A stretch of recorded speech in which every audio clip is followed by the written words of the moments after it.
Good afternoon and welcome to our final dialogue in our series entitled Sentiments and Situations Requiring Solutions. This month's topic we felt was timely, where we discuss visiting notes for family and friends. Before we get started, a bit of housekeeping to go through. You will have the opportunity to submit text questions to today's presenters by typing your questions into the question pane of the control panel. You may send your questions in at any time during the presentation. We will collect them and address them during the question and answer session at the end of today's presentation. Today's session will be recorded and will be posted on our website between 24 and 48 hours after today's presentation. Please note also that handouts are available in the handout pane of the control panel as well. It's my pleasure to introduce our presenter today, Lori Nissen. Lori is the Director of Family and Community Services at Banner Alzheimer's Institute and Banner Sun Health Research Institute. She's a licensed clinical social worker who has spent more than 20 years specializing in leadership and clinical positions, supporting the needs of patients and families coping with emotional, movement, memory, and behavioral problems. She's a distinguished speaker who provides training and education to professionals, patients, and caregivers on topics relating to memory changes, movement disorders, and behavioral health concerns.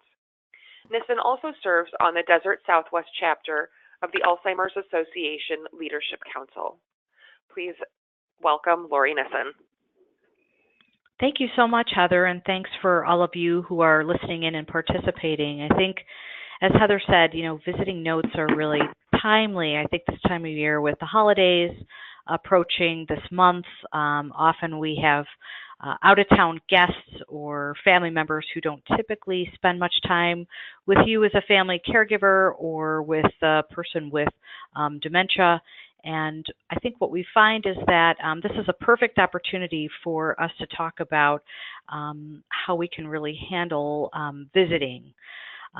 This disease, dementia, can be very isolating, and many people may have drifted off or stopped visiting because they think the person with dementia won't remember him or her, or because they just really don't know how to handle the situation. And so I think this gives us a great opportunity to really modify the situation at hand so that the person with dementia, as well as you as a family caregiver, can get that necessary connection. So really what I'm hoping to cover is learning the importance of the person with dementia and also the family caregiver really maintaining connections with family and friends, but also to really outline some tips for engaging family members and friends, those folks who maybe want to be part of your life but don't know how to act or don't know how to interact with the person with dementia. And then really kind of spell it out. Identify some notes for making visits with the person with dementia more successful so that you as a family caregiver can benefit and the person with dementia can find connection in the moment, and to keep that circle of friends and family closer to you. So a lot of the folks I work with are, family members and people who have, a new or an existing diagnosis of dementia, and often they're kind of expressing some loss. Maybe the person had a younger onset dementia and they're having to leave their work before they were emotionally or even financially ready. And then there are many folks who are more in that retirement age, and when Alzheimer's or other dementias developed, they think, their blessed laid plans for the future and how they might spend their retirement or how they might live, beyond work and beyond raising children, beyond their career is really changed.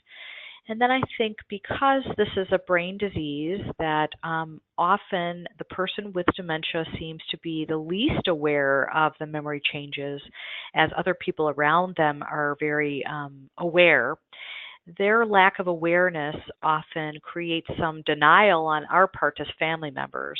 And I think these brain diseases, whether it's Alzheimer's disease or Lewy body dementia or even another neurodegenerative disease like Huntington's disease or Parkinson's disease, because these are brain diseases, they tend to be connected with a lot of social stigma. And because of that, there is often a social withdrawal that can lead the person with dementia, but even more so, more powerfully, the care partner feeling very disconnected or isolated. And so, what can be very frustrating, overwhelming, and hurtful is that at a time where you as a family are facing a challenging diagnosis or disease progression, often this is when outside contacts become more limited. And what is needed most at this time, of course, is more love, support, and companionship. As the person with dementia begins to decline in their ability to verbally connect, to reciprocate emotion and support that you as a family member or close friend may need, it's really important for the caregiver, the family member, the friend, to stick by their person with dementia, but also to make sure that they're staying connected to other people so that they can maintain and sustain those conversational connections, that verbal and emotional support that is so critical to being a family caregiver. So we talked a little bit about the idea that Alzheimer's and other dementias can really carry a lot of unwanted stigma in our culture. I think other brain diseases and mental health disorders seem to carry the stigma that leaves people with the illness, their family members around them, feeling an unnecessary shame.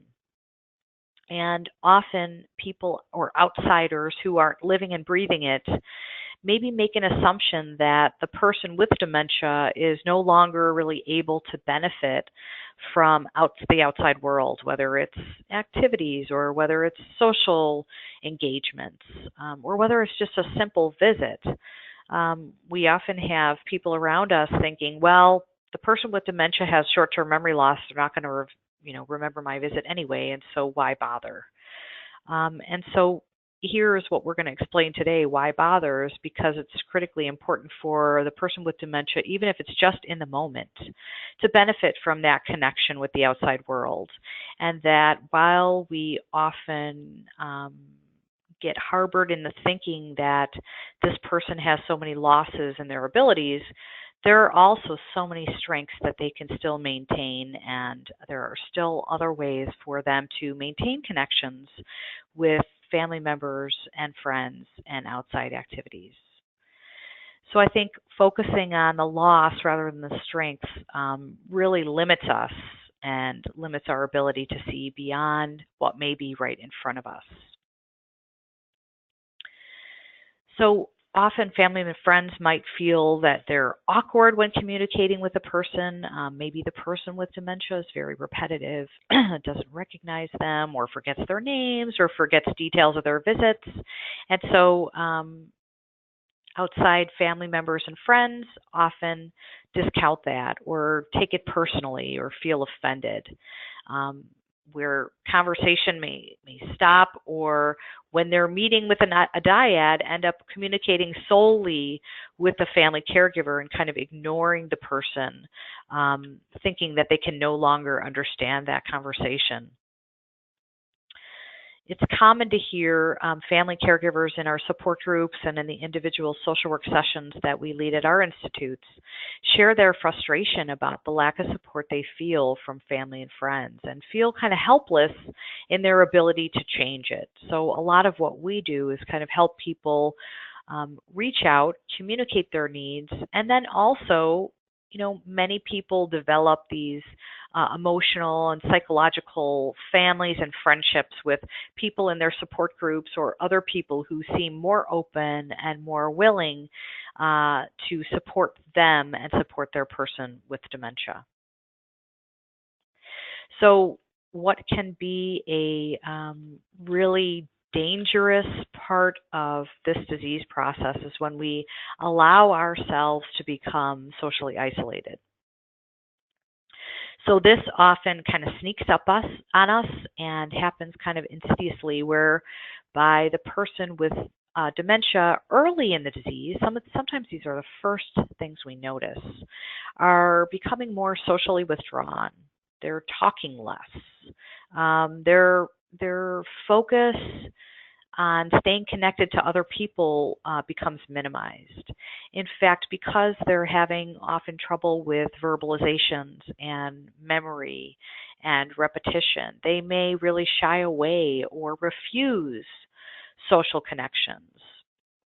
And so this leaves the caregiver in kind of a precarious place where they want to respect the person with dementia's needs and desires, but what happens is that as the person with dementia starts to withdraw, not want to socialize, refuse to stay connected or attend events that they used to enjoy, like a grandchild's birthday party, the family caregiver often becomes isolated as well.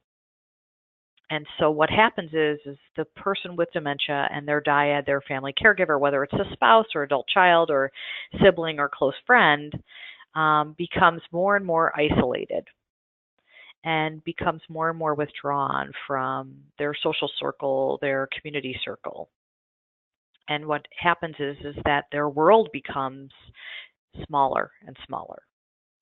And so the risk for depression and despair really increases in both the person with dementia, but I'd say even more so with the family caregiver who still has those needs for support and social connection.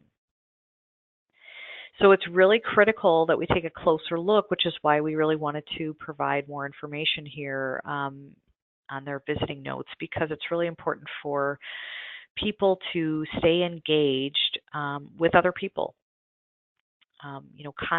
Human contact is what helps us remain human. Our relationships and connections are what make us humans and unique. And they lead to us feeling more confident, more connected, and allow us to keep a part of our normal life that's really important, remain integral to our day-to-day existence. So with that said, how do we do that? I mean, it's often a very frustrating situation. We often have, family caregivers who want to stay connected, but they're not really sure how to, right? You're a family caregiver. You're managing all of your own responsibilities and needs. You've now taken over the responsibilities of the person with dementia, and now that you're also taking care of them, along with other people who you may have been taking care of in your life. So you think, oh, well, this isn't really a priority, or I just don't have the time, I don't have the effort, I don't have the inclination. But I think there are some really critical, simple steps that can help the person with dementia and family caregivers stay connected. So I think we're going to outline some ideas that may be very useful to you this time of year and beyond. Visiting notes and tips can really provide a benefit to both you and to the outside person who maybe doesn't spend a lot of time with people with dementia and aren't really sure how to act. But it can help us convey the message that people with dementia may have limitations, but they are still human beings with feelings, and maintaining connections and helping them feel comfortable, accepted, and connected in the moment is critical. So we remind people that this is still a person, this is still a human being, this is still an adult. And we have to remind them that the importance of ongoing visits and phone calls are really necessary for all of us. And this offers an opportunity for them to stay connected to the person with dementia, stay connected with me as a family caregiver, and to help continue to be a support system. So this comes up a lot in conversations with people with who are taking care of somebody with dementia, and sometimes for people with the dementia themselves. They're wondering, how do I disclose this diagnosis? People will think differently of me. I've always been really smart, and now people will think I'm stupid. Or as a family member, I don't want to take away the dignity of my person. And the person with dementia, my spouse, has told me that he doesn't want anyone to know. So how do I honor his wishes, but also use as a social worker, as a medical professional, as a friend is telling me that this is important? How do I do it? So I think it's a very tough situation for many people. Many who are close to the person with memory loss likely recognize the change. They're probably not being fooled, but they're not sure exactly what's going on. And so when people don't know what's going on, what do? We fill in the blanks. And we probably make it, uglier and scarier than it needs to be. So if we can share with our inner circle, use the language that's comfortable for us to share the necessary facts. Now, everyone is really different in this way, but when people refuse to tell others around them, we really do have these kinds of conversations. How is that benefiting you, and what are you afraid of, and what language can we use that will make it comfortable for you? Because I would say in the folks that come forward with this problem, I'd say 9 out of 10 times, once they share some critical information with people in their inner circle, they find that people rally around them. And for the 1 or 2 people who don't, then, that's important for us to know as well, right? When you have, beautiful situations and high points in your life, and when you have low points or challenges, that's who you really figure out who your true friends, family, and support system is. So I'd say in most cases it brings additional needed support, and it helps clarify or helps people understand the elephant in the room. Like, I've noticed my neighbor is acting strange, but maybe he's just crazy, or maybe he's just, getting old and mean. Instead, if a neighbor shares, my husband's been out at night, he's got his, days and nights a little bit confused, he's dealing with some memory issues, then people are more likely to rally around and to be that support system. So this is an example from one of our support groups. Linda noticed that Dave had stopped playing golf with his buddies. When he was asked, he didn't really know why he stopped playing. So again, he couldn't remember. He couldn't put the pieces together. So he said things like, those guys, all they do is drink beer and gossip about people, and I don't really care about them anyway. They're mean. And that didn't really make a lot of sense to her, because they'd been a group of friends. They had retired out here to the Sun City, Arizona area, and had done it at a fairly young age when they were in their 50s, so they had developed some pretty long-standing friendships. And this golf group, this foursome, was a group that Dave really, really had always enjoyed. So when she reached out to his friends, again, this is the elephant in the room. Dave had missed several tee times, and when he wasn't able to give a good reason as to why he didn't show up, they just thought that he was preoccupied, that he wasn't interested in golfing, and frankly, they took it personally, and they just kind of kicked him off. They were just kind of like, well, okay, you go your way and we'll go ours.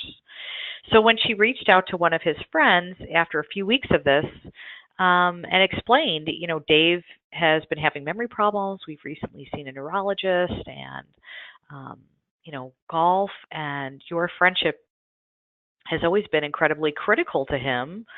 I would really like to see if we can make this work.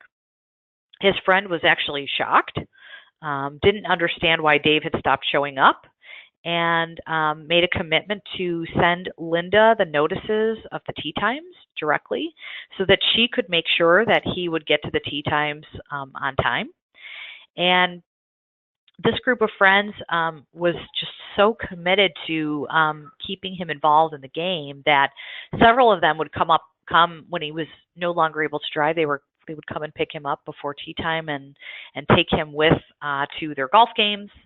They kind of let some of his unusual swings pass, and then when golf was just really difficult for him, they actually still had him come and ride on the cart with them for a while. And then when that became more difficult, Linda made arrangements to have him meet up with them at the clubhouse after the game.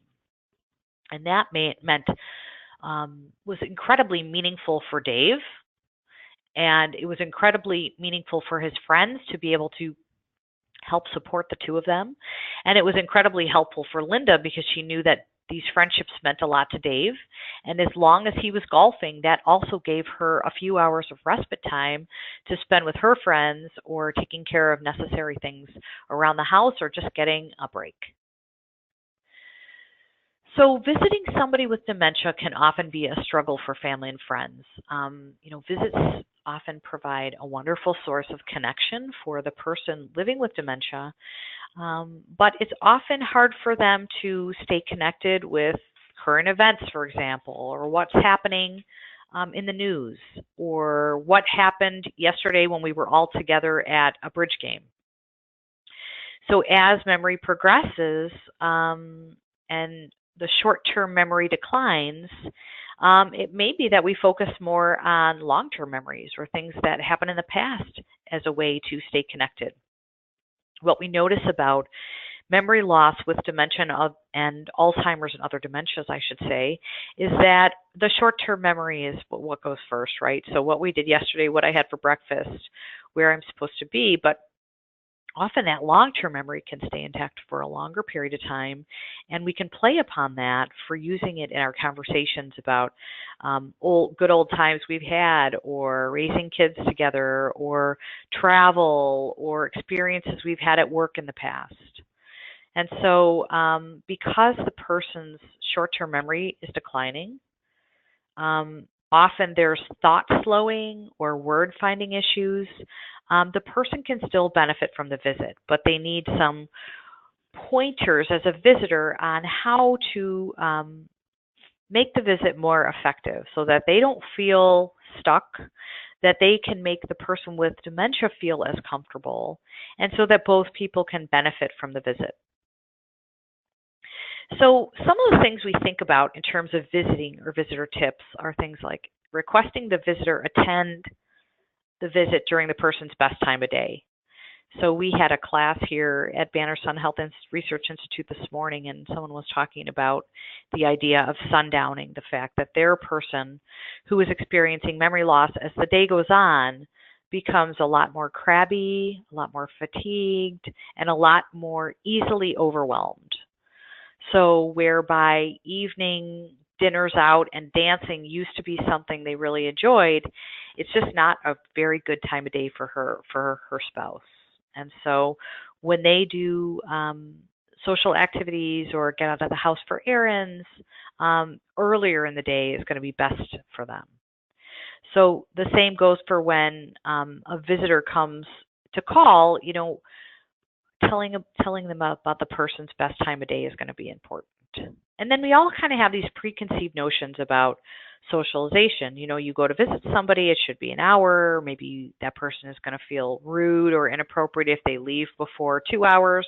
But offering guidelines to the length of visit, because often as the disease progresses, that person's ability to stay connected, stay conversational, to concentrate or to focus on the visit is going to be much shorter. So letting the visitor know that, a 30-minute visit is going to be quite adequate. Reminding that visitor to always introduce themselves. So it's always, this is so good to see you. I've enjoyed being your neighbor. My name is John. And if the person feels offended by that prompt, you just apologize and move forward. Avoid the use it or lose it concept of testing the person.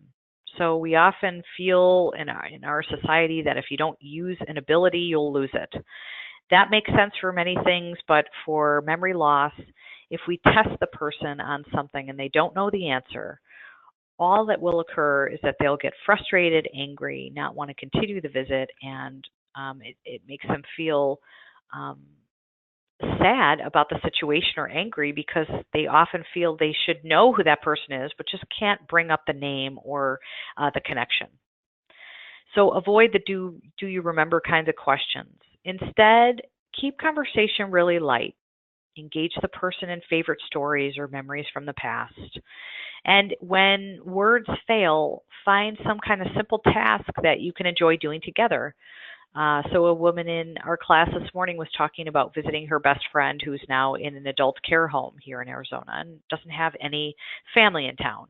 And she gave the example of, she has a photo album of some of the trips that they've taken together over the years, and she brings that in as a tool for spending time with her friend. So giving the person permission to focus on what is going to be successful in the visit. So it's not about having a 2-hour visit. It's not about going to a fancy restaurant. It's about the doing it together. So focus on being present, really being in the moment with your person or with that person, and enjoying whatever it is you're doing. So encourage visitors to make the focus about pleasure, trying to engage the person on whatever level they are capable, and being realistic about our expectations, and just the presence and connection. So there was another person in our educational program this morning who was talking about how a lot of the activities that she does with her husband have to do with just kind of day-to-day chores. And while he used to be an excellent baker, that skill is becoming more difficult for him. Measuring ingredients, putting things together, that would probably be a disaster if he was given that task of doing those things on his own. But partnering together, they're able to make that work. And so she does the very detail-oriented part of the baking, and he does things like the mixing and the cleaning up and the wiping down of the tables and suggesting which of the 2 or 3 items they're going to bake today. So really focus on making the visit successful, keeping in mind that person's abilities and what they can do and what might lead them to feel overwhelmed, confused, or just to be too much. Simplify. So here's an example. Nora moved into a cottage in a memory care community. When her daughter visited, Nora would spend the time complaining about the move, how she missed her home, and she would get incredibly angry with her daughter for dumping her here. And the visits were full of stress for both of them. After Minna left her mom in the care home would say after the visits that Nora was, very angry and very frustrated, would do a lot of pacing. And when Minna left the visits, she would go into her car and cry for half an hour. And she felt just horrible about this because she had just agonized about finding the right community for her mom to move into. Her mom was at home living alone, not allowing care to be brought into the home because she was so used to being independent and was very strong-minded. And once she made the move into this community, even though Nora didn't have enough insight to recognize that she really couldn't live alone, she did have enough wherewithal to know that she had been moved from her home that she'd lived in for 30 years, and she was very angry, and she felt that her daughter was trying to punish her in some way by removing her independence. And so this was a very painful situation. And so we talked a lot about this because Minna felt like these visits were very destructive for both of them, but yet she didn't want to abandon her mother. She wanted to be able to visit her, but we talked about the idea that having a conversation or a discussion is not going to be useful in these situations. There may be another way to go about it. So we talked about her visiting her mom when there would be an activity at the facility. So maybe she would come in when she knew that there was going to be a performer, or there was going to be a craft activity, and she would walk into Nora's room and say, "Hey, Mom, I'm here for a visit, and I saw that they're setting up for that craft that I really enjoy doing. I really like making some stained glass, so why don't you join me?" And making it about the activity rather than about a conversation or discussion. And in situations where there wasn't an activity, she figured out a way to try to make that visit about something that they could both enjoy. So in this case, Nora used to bake a lot of bread, and she used to bake a lot of cookies and cupcakes for her kids when they were growing up. And she always enjoyed that, knowing that that might be difficult to arrange completely at the care home. Um, to pull all the ingredients together and make that work, and it might be a lot of steps. What she would do is either purchase cupcakes that were plain, or she would make some at home and bring them with her. And when she arrived, she would say, "Hey, Mom, I'm here, and I really need help with these cupcakes. I just can't get the frosting on properly." And so they would spend time listening to music. She usually put on music so that the vibe was kind of upbeat and kind of discouraged conversation. And then when they were done, it was a way for her to get to know the other residents and the staff members in this cottage, and for her mom to feel really proud offering these gifts, if you will, to other people around her. So making the visit about an activity rather than a conversation was really helpful.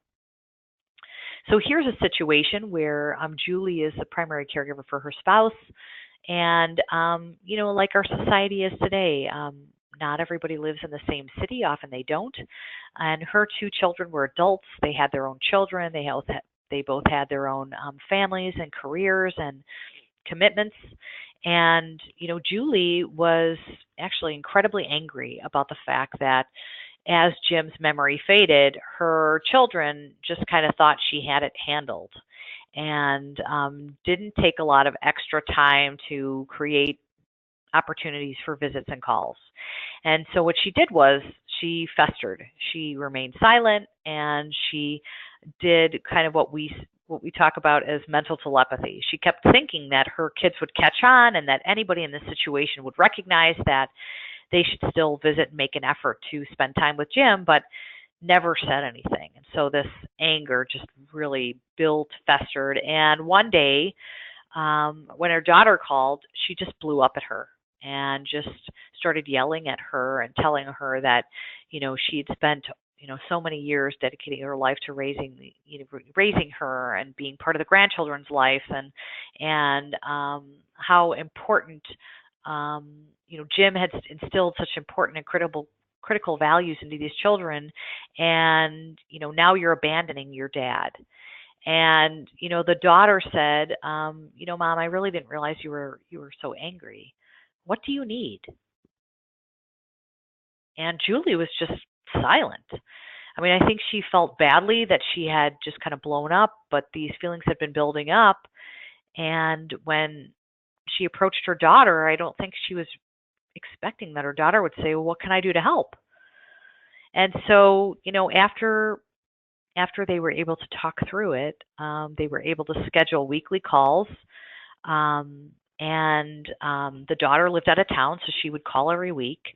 And her brother, Jim's local son, made arrangements to take his dad for breakfast every other weekend for a few hours for a drive and breakfast, so that Julie could have time off and that he could stay connected with his dad. And so that idea that, that that old adage, assume, what does it spell? It just leads to people having bad feelings and bad situations rather than just being open and sharing what you need is critical. And it sounds simple, but I think as family caregivers, and all of us, we get into the situation where we think that people know what we want, and instead of asking for help, which often can be difficult as we pride ourselves on being independent, it's critical to share what we need and when we need it. So phone is one opportunity through the disease process that can work quite well. For some people, it's confusing as their dementia progresses. They lose their ability to call family and friends and maybe get confused about the phone and how to work that. And outside family members and friends might just assume or judge that this person's not making an effort anymore, and maybe they're just no longer interested in the conversation or staying connected. And so helping family and friends understand that the phone has become complex for that person. In some cases, effectively, with the support of a care partner, a webcam, a Skype, or FaceTime, can also increase or maintain connections for a longer period of time. But again, spelling that out for family and friends so that they can be prepared to initiate the call, to make it on a regular basis, maybe regularly scheduled, and to lead the conversation and to have some guide about what to converse with about on those conversations so that they can stay connected to the person with dementia, and it will be topics that the person with dementia can relate to or connect with. So another situation with a couple I worked with in the past where this lovely woman was taking care of her husband at home. They lived in independent living. They were both aging. She had COPD and so was often on oxygen, and also was a full-time caregiver for her husband who had dementia.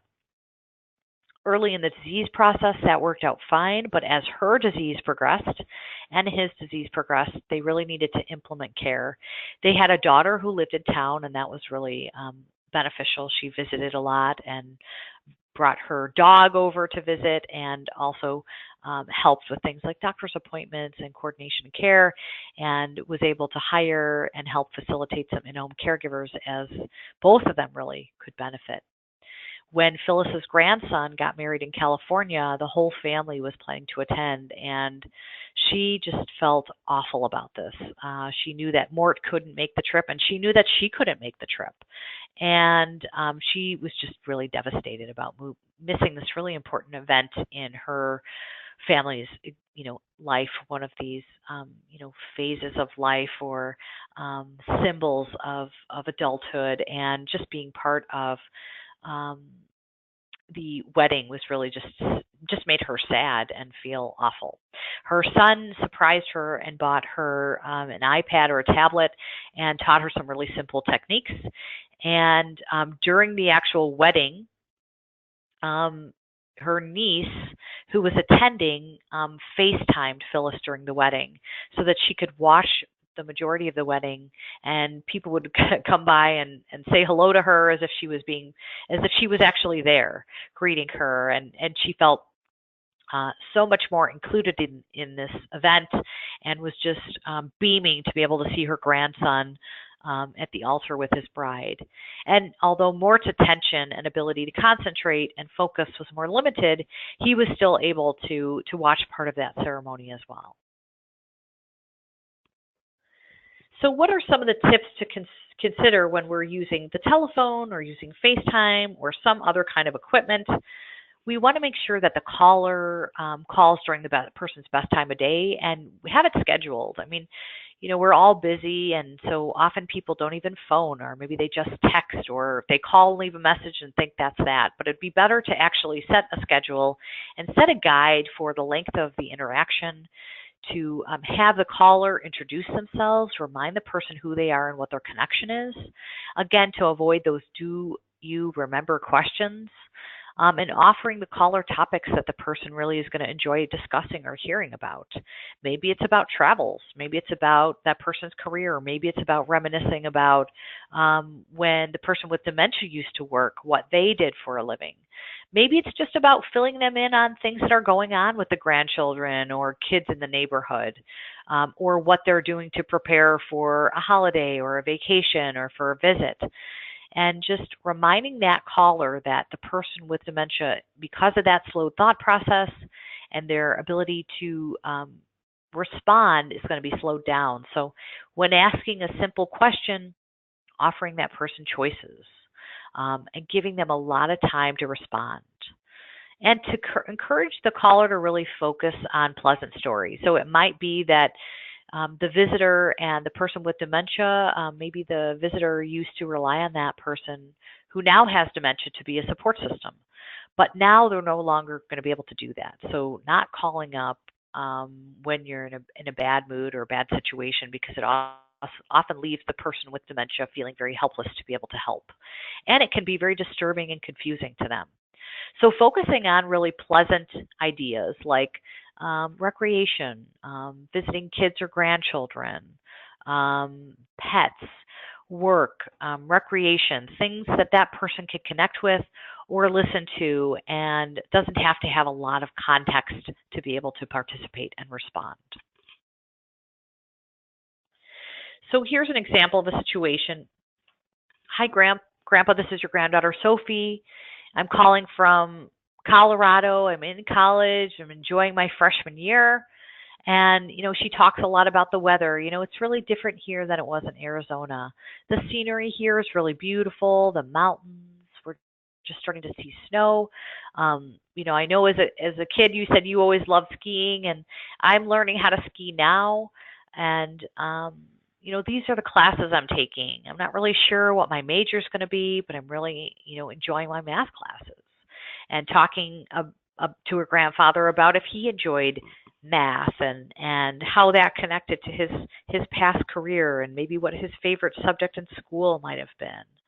And then reminding him affectionately about, that she loves him, that she misses him, and then when she's going to work on calling him again, maybe sending him even a letter or a card or an email that someone could read to him to stay connected.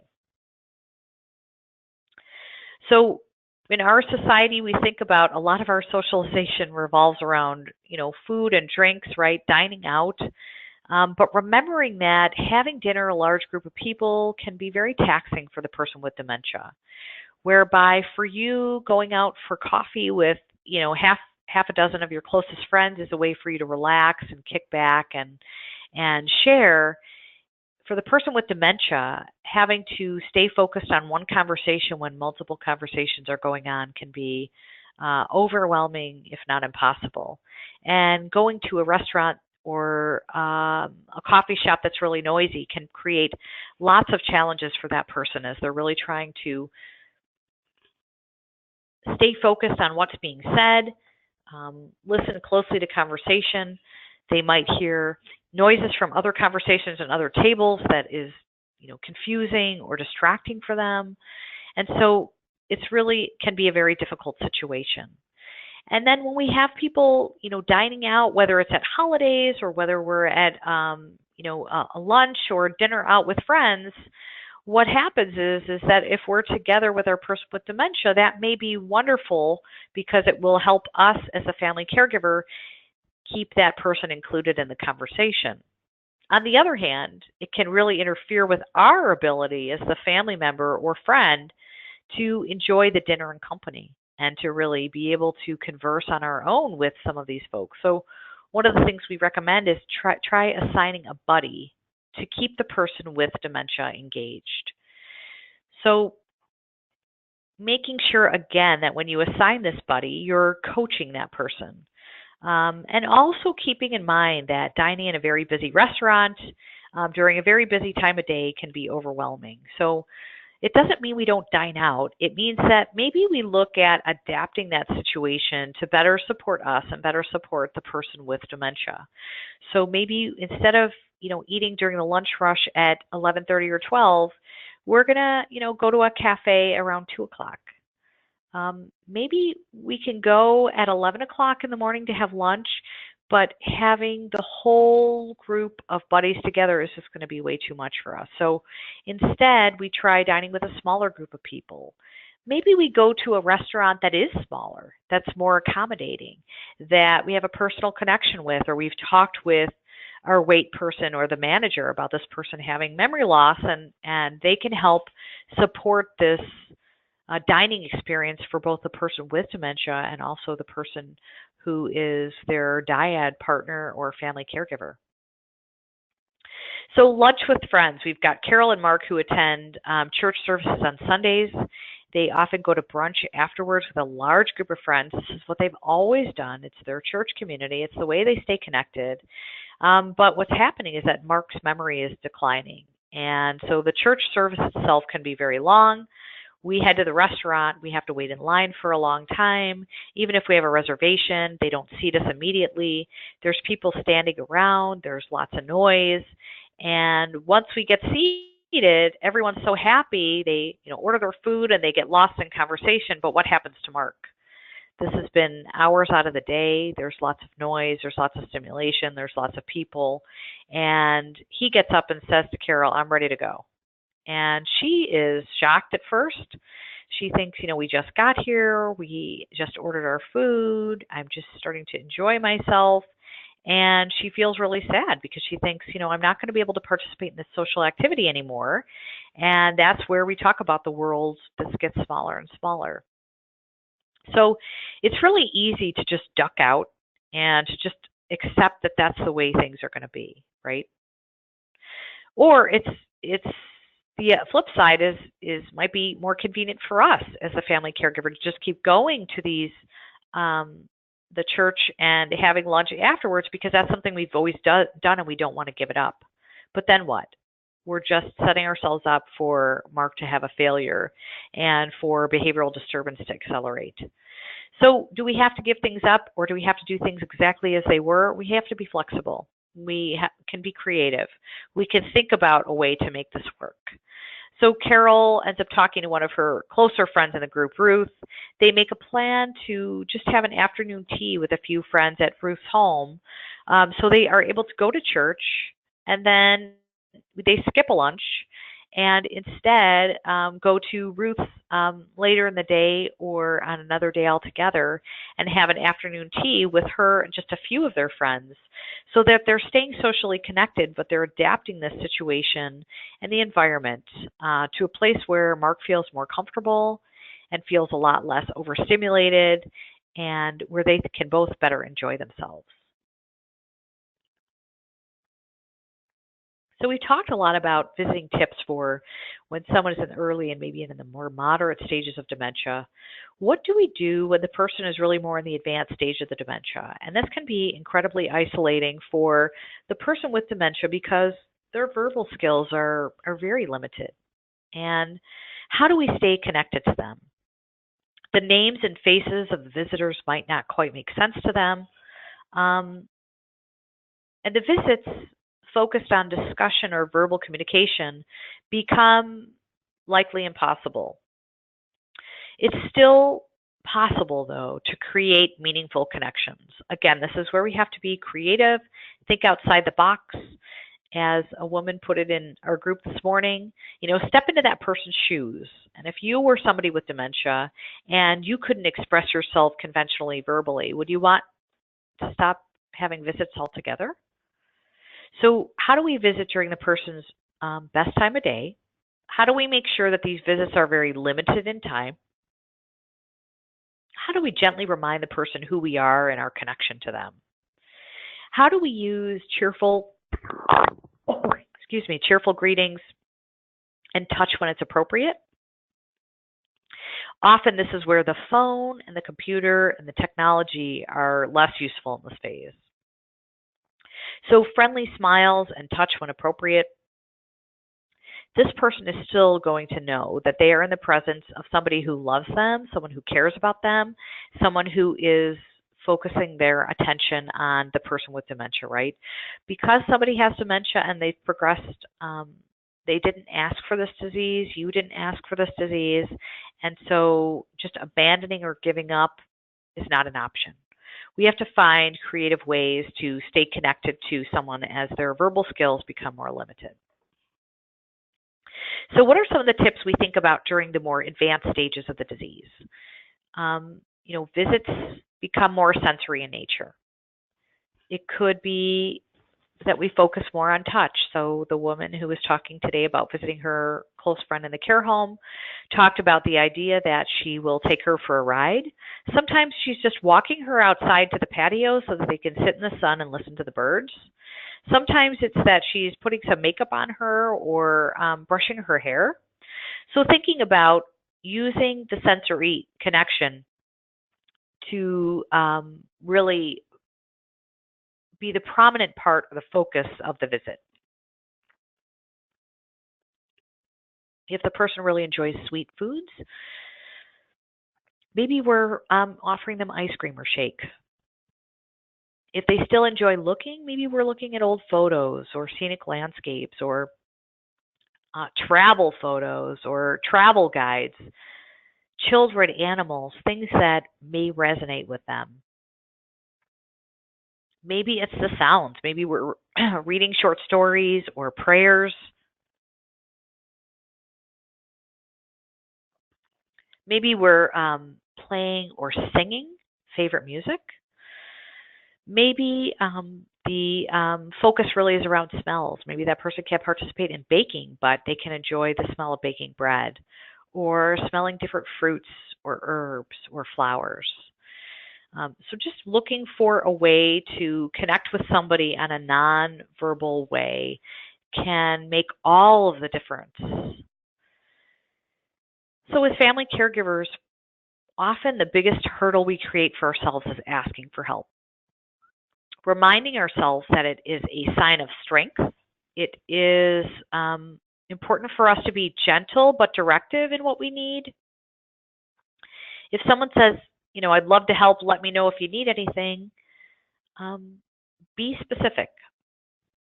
Offer something they could do to stay connected to the person with dementia or something that you need help with. Remind them that even though the person has dementia, they need to maintain their friendships, and so do you. But give instructions about how the visits are going to work best and be very explicit about what you need. So there was a gentleman who shared that he was tired of people saying, let me know if you need anything. And he was tired of not getting his needs met. So what he did was he came up with a list of 8 or 10 things that he could need help with. So when somebody said, let me know if you need anything, he'd say, well, I'm glad you asked. Here's a list of a few things that are hard for me to get to. And if there's anything on this list that you would feel comfortable helping me with, I would feel incredibly grateful. As I was preparing for our discussion today, I came across some information that I thought was really helpful through the Dementia Association of Australia. And I thought this quote was really impactful. It's hard enough losing your memory and abilities without losing your friends as well. And if you have an interest, they have a guide online that's called How to Stay Connected to a Friend Living with Dementia. Again, How to Stay Connected to a Friend Living with Dementia. And it came from a Friends and Companions workshop in Australia. And I thought they gave some excellent tips here for making the most of the visit and things that you can pass along to family and friends. So being relaxed, being yourself, avoid forced cheerfulness, but just that relaxed, comfortable, in your own skin kind of approach is going to serve you well. Have a flexible attitude, knowing that a visit might not go exactly how you plan. Accept that you as a visitor are going to have to initiate the conversation or initiate the activity. Take something with you to share so that the visit isn't just about verbalizations or conversation. Have a tool or a tip or an activity. Establish a concrete visiting routine, saying hello, introducing yourself, telling them about what you plan the visit to be about. As you leave, be polite. Ask if you could visit again. Smile at the person. If it's appropriate, hug or touch them and, wave goodbye. Don't rush things. The person with dementia is going to need time to register who you are and why you're there. Remember that silence is not bad. Silence is okay. Choose a quiet, familiar location and don't introduce too many things or people at one time. If possible, visit with regularity, even if it's just a very brief visit. While your last visit may not be remembered, reassure yourself it was very much enjoyed in the moment. And be kind to yourself. It's okay to have a visit that leaves you feeling sad about the person's current condition, or sad about the decline, or sad about how your relationship may have changed. So I think in summary, holidays can really offer an opportunity for family and friends to come together and to reconnect with the person with dementia and with you as a family caregiver. Try to use familiar visits, activities combined with new techniques that we've outlined to help people stay connected.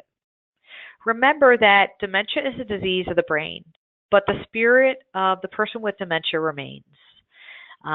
So use some of the tips we talked about today, some of the visiting notes for family and friends to help them stay connected and provide meaning to the person with dementia and for you as a family member.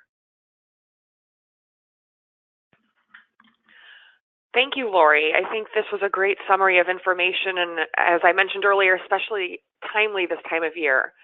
I think what really struck me in your presentation was how we often make assumptions about people's understanding of our situation, and it seems to come from both sides. We assume people understand what the caregiver needs. We assume people understand what the person with dementia needs, and I appreciate the encouragement to have open conversation and open dialogue. And I think sometimes that's the hardest part, right? I mean, we just want people to know what we need, but if we don't outline or clearly ask for help, then we leave ourselves in a vulnerable situation. Exactly. So I would encourage any of our participants to enter text questions into the question pane. I have collected a few, and I think we can maybe get to a couple of them before the end of the session today.